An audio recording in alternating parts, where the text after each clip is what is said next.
1 मार्च का दिन और 2019 साल था। दुनिया के लिए हर रोज की तरह ये एक आम दिन था, लेकिन साउथ एशिया में दो देशों के बीच जो हो रहा था उससे बड़ी जंग की आहट साफ सुनाई दे रही थी। पाकिस्तान और भारत एक बार फिर आमने सामने थे। हिंदुस्तान का पायलट हमने पकड़ा हुआ है और इस बार जंग की वजह बनने वाले थे विंग कमांडर अभिनंदन।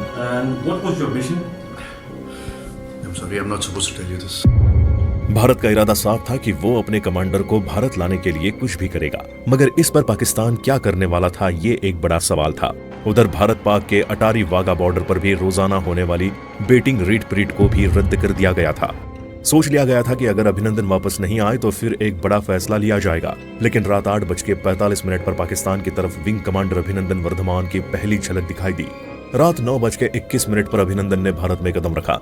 58 घंटे पाकिस्तान की हिरासत में रहने के बाद उनके पहले शब्द थे, अपने देश में वापस आकर अच्छा लग रहा है। लेकिन इन सब में एक सवाल ये था कि आखिर ऐसा क्या हुआ था जो पाकिस्तान भारत के इस जाबाज सैनिक को वापस करने के लिए राजी हुआ। दोनों देशों के दरमियान ऐसा कौन सा जियोपॉलिटिकल शतरंज खेला गया जिसे आज भी गुप्त रखा गया है। वो एक रात थी जिस रात में कहीं राज थे, राज को राज ही रहने दीजिए। और आखिर अभिनंदन के साथ उन 58 घंटों में ऐसा क्या हुआ था, जानते हैं सब कुछ आज के इस वीडियो में। दोस्तों, विंग कमांडर अभिनंदन की पाकिस्तानी बॉर्डर में पहुंचने की कहानी शुरू होती है उस बालाकोट एयर स्ट्राइक से, जिसने पाकिस्तान की नींव को हिलाकर रख दिया।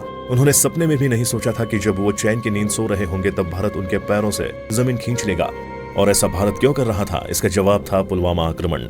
दरअसल हुआ यह था कि 14 फरवरी 2019 को जम्मू कश्मीर के पुलवामा में सीआरपीएफ के काफिले पर आतंकी हमला होता है। देश के 40 जवान शहीद हो गए थे। इसी के जवाब में भारत ने भी प्लान बना लिया था कि वो पाकिस्तान को सबक तो सिखाएगा। इसलिए उसके करीब 2 हफ्ते बाद 26 फरवरी को रात को इंडियन एयरफोर्स ने बालाकोट एयर स्ट्राइक को अंजाम दिया। इसके तहत 12 मिराज विमानों ने एलओसी से 80 किलोमीटर अंदर पाकिस्तान में घुसकर वहां मौजूद मिलिटेंट ग्रुप के आतंकी अड्डे को तबाह कर दिया। अब रात को पाकिस्तान को इससे पहले पता भी चल पाता, उससे पहले इंडियन फाइटर पायलट्स वापस अपने बॉर्डर पर थे। भारत के इस कदम से पाकिस्तान में विरोध उठ चुका था और इसी के जवाब में अगले दिन सुबह 9:52 पर पाकिस्तान वायु फोर्स इंडियन टेरिटरी में घुसकर हमला करने की साजिश बना चुकी थी।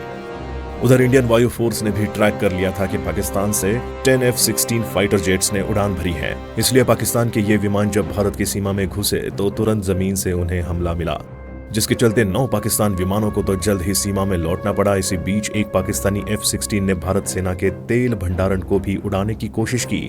बस इसी का बचाव करने के लिए भारत की ओर से MiG-21 बाइसन भी मैदान पर उतर गया और इसी MiG विमान में थे हमारे जाबाज विंग कमांडर अभिनंदन। आसमान में इन्होंने अपने दुश्मन को समर्थ टक्कर दी।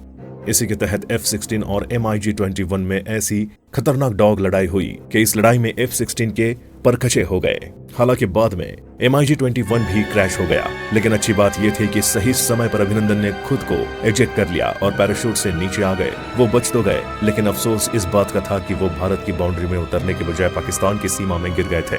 घायल अभिनंदन जमीन पर ही पड़े हुए थे। इतने में ही उन्होंने शोर सुना और कुछ गांव के लोगों ने उनके करीब आ गए।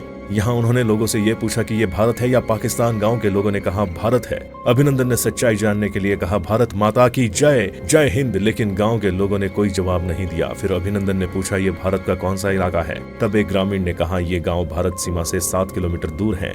अभिनंदन ने कहा क्या मुझे थोड़ा पानी मिलेगा। यह सुनने के बाद कुछ गांव वाले पाकिस्तानी आर्मी जिंदाबाद के नारे लगाने लगे। अभिनंदन ने अपनी सर्विस रिवॉल्वर तान रखी थी। गांव वाले अभिनंदन पर पत्थर बरसाने लगे। अभिनंदन समझ गए थे कि वो पाकिस्तान में है और अब उनके लिए मुश्किल बढ़ने वाली थी, इसलिए उन्होंने हवा में फायर किया और वहां से भागने लगे। इसी बीच गाँव वाले भी उनके पीछे लग गए।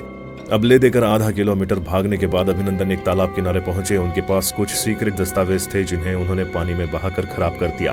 कुछ दस्तावेज तो वो खुद खा गए ताकि वे दुश्मन के हाथ ना लगे। इतने में गांव वालों ने भी अभिनंदन को पकड़ लिया और मारपीट करने लगे। इसी दौरान किसी ने पाकिस्तान आर्मी को खबर दे दी थी कि भाई भारत का एक पायलट यहाँ गिरा है। जल्द ही आर्मी के 2 जवान या अफसर वहां पहुंचे और वहीं पर उनसे पूछताछ करने लगे। जवानों ने पूछा कि आप कौन हैं? अभिनंदन ने कहा मैं विंग कमांडर अभिनंदन, ID संख्या 27981। इस वक्त अभिनंदन की आंखें सूजी हुई थी, चेहरे से खून बह रहा था।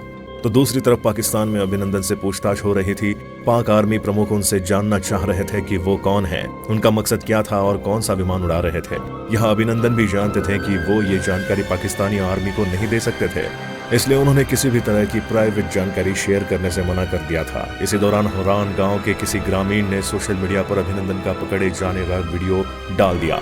कुछ ही मिनटों में ये वीडियो भारत में भी देखा गया। भारत को पुष्टि हो गया कि अभिनंदन जिंदा हैं और वे पाकिस्तान आर्मी की कस्टडी में हैं। थोड़ी ही देर में पाकिस्तान आर्मी ने भी एक वीडियो वायरल कर दिया। इसमें वो विंग कमांडर अभिनंदन से पूछताछ कर रहे थे। ये एक प्रोपेगेंडा वीडियो था जो एडिटेड था। इसमें अभिनंदन पाकिस्तान आर्मी की तारीफ कर रही थी। अभिनंदन का वीडियो वायरल होते ही भारत सरकार एक्टिव हो गया। तुरंत विदेश मंत्री ने एक्शन प्लान बनाया और पाकिस्तान को संदेश भिजवाया गया कि वो जिनेवा संधि के अनुसार अभिनंदन को वापस लौटाए। दरअसल जिनेवा संधि के तहत किसी युद्धबंदी को तंग नहीं किया जाना चाहिए, ना ही डराया या धमकाया जाना चाहिए। युद्धबंदी से सिर्फ उसका नाम, सेना में पद और यूनिट के बारे में पूछा जा सकता है। दोनों देशों के बीच में राजदूतों के माध्यम से इस टॉपिक पर बात हो रही थी। भारत ने ये स्ट्रांगनेस पाकिस्तान को कैसे दिखाई? आखिर हमारे पास ऐसा कौन सा टॉप का इक्का था जो पाकिस्तान चुप हो सकता था? तो इसका जवाब था जियोपॉलिटिकल प्रेशर। दरअसल भारत का विदेश मंत्रालय वो हर कोशिश कर रहा था जिससे पाकिस्तान को घेरा जा सकता था, और इसी के तहत उन्होंने P5 देशों यानी चीन, फ्रांस, रूस, ब्रिटेन और अमेरिका के राजदूतों को बुलाया था। एक दिन में 3-3 बार इनसे बात की जा रही थी और इस बातचीत का उद्देश्य ये था कि पाकिस्तान पर दबाव बनाया जाए। जब इसके तहत लगातार पाकिस्तान सरकार के पास अलग अलग देशों की ओर से फोन जाने लगे तो पाकिस्तान दबाव में आने लगा।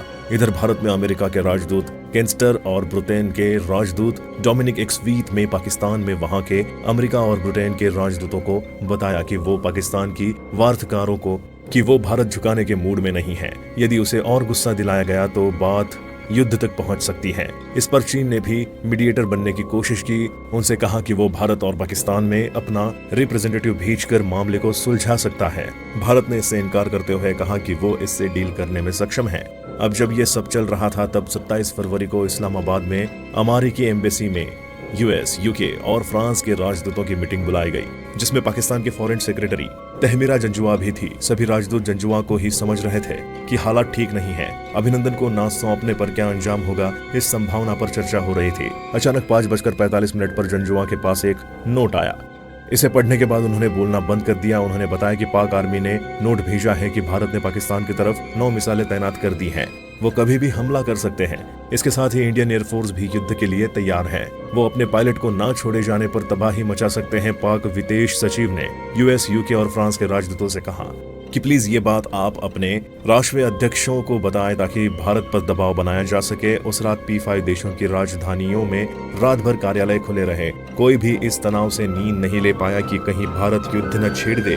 अगले ही दिन दिल्ली में अमेरिका और ब्रिटेन के राजदूत से खबर आई कि पाकिस्तान आतंकवाद रोकने को लेकर गंभीर है। वो अभिनंदन को छोड़ने के लिए भी तैयार है। पाकिस्तान के PM घंटे भर तक पाक आर्मी चीफ कमर जावेद बाजवा कुछ सांसद और मंत्रियों से बंद कमरे में बात कर रहे थे।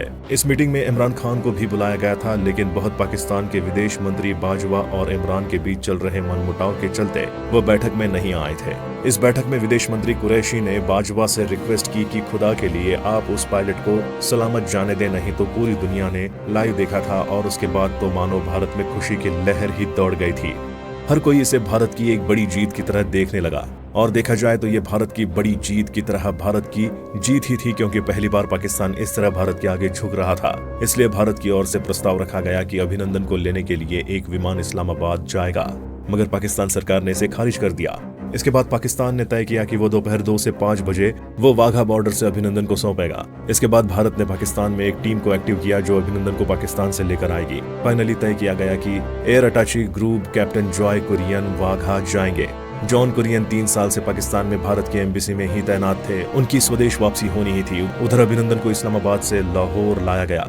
अभिनंदन के कारण भारत में वाघा अटारी बॉर्डर पर होने वाली रिट्रीट सेरेमनी को एक दिन के लिए सस्पेंड कर दिया गया था। इस दौरान अजय बिसारिया इस्लामाबाद में अपने सहकर्मियों के साथ लगातार फोन पर संपर्क में थे। वो पल पल की अपडेट ले रहे थे। विदेश का मीडिया वाघा अटारी बॉर्डर पर दोपहर से ही जमा हो गई थी। रात 9:21 पर अभिनंदन भारत की सीमा और इसके साथ भारत एक बार फिर डिप्लोमेटिकली पाकिस्तान से जीतने में सफल हो पाया। इसके साथ हम आपसे अब विदा लेते हैं। वीडियो अच्छी लगी हो तो इसे लाइक शेयर करें और हमारे चैनल को सब्सक्राइब करना बिल्कुल भी ना भूलें।